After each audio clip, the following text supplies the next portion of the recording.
kepada para jemaah agar dapat menonaktifkan HP selama pelaksanaan ibadah penertiban para pedagang di lingkungan masjid. Dimohon juga salah rasa Idul Fitri perlu kami ingatkan kembali pedoman dengan dapat berniat usolli sunatan Idul Fitri.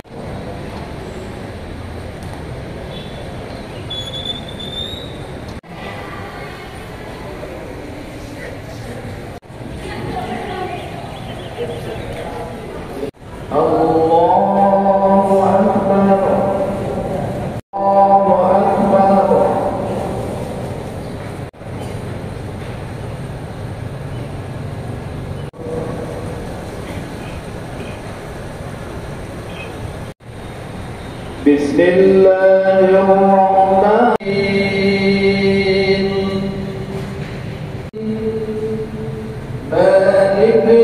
La syarika lahu wa asyhadu anna Muhammadan 'abduhu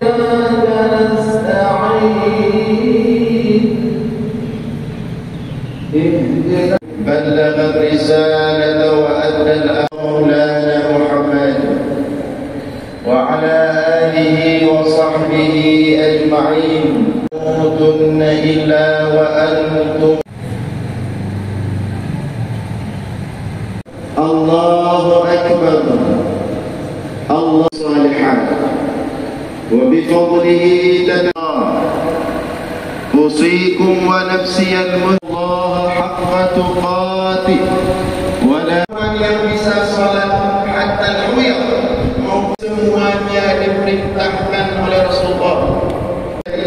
Kita katakan bahwa hari ini semua akan sampai berbuat hari agar tidak terganggu orang-orang salat. Silaturahim. Bahkan kita menyampaikan satu kampung dulu, satu menasab, satu kampung adalah semuanya solat di menasab masing-masing. Satu musuh, satu lorong. Ibu belakang, ini teman kampung di Aceh. Ini yang saya sampaikan di malam terakhir Ramadan.